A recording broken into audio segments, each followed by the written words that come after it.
C'est la grande sortie de la S5 MK2? Oui, c'est la première présentation après Munich où Magico avait introduit l'enceinte. Donc elle est sortie autour de cet été et c'est une évolution du modèle qui existait. La MK2 également a été appliquée comme évolution à la S1. Et en fait, on a des améliorations techniques qui sont dérivées de la M-Project, qui était l'enceinte qui avait été sortie en édition limitée pour les 10 ans de la marque il y a 2 ans, et qui avait comme particularité d'avoir un nouveau tweeter toujours en beryllium, mais recouvert de diamants.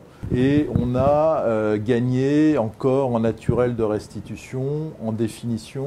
On a gagné à la fois en douceur et en définition, ce qui est très intéressant. Et également pour le médium, un nouveau matériau qui est le graphène, qui est en fait 20% plus léger et 300% plus rigide que le carbone.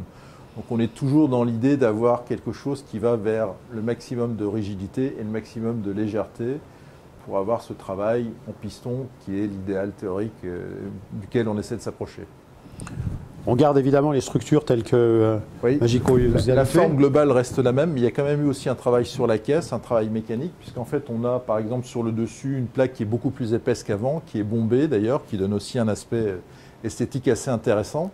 Et on a un piétement sur la base de l'enceinte qui est intégré directement à l'enceinte, donc qui est aussi plus lourd, ce qui fait qu'on a une caisse qui est encore plus rigide, encore plus stable que ce qui était le cas auparavant. Et c'est toujours de l'aluminium, bien entendu, chez Magico. Toujours cette même fond d'aluminium en un seul tenant. Oui, alors, qui est sur ce modèle un assemblage de plusieurs panneaux, contrairement à la S1 et à la S3 qui sont plus petites et qui, elles, sont extrudées dans un seul bloc. La taille de celle-ci ne permet pas de le faire, mais on a des renforts internes, on a une structure qui fait qu'on a une caisse qui est totalement inerte, ce qui est évidemment là aussi ce que fait Magico depuis le début, et à chaque fois, on va vers encore plus de stabilité mécanique sur l'enceinte. Disponible donc, je présume? Elle est disponible. Et elle vaut? Elle vaut 54 000 € la paire dans cette finition mat. Il y a 6 couleurs différentes et puis il y a en option des laques brillantes qui sont disponibles également.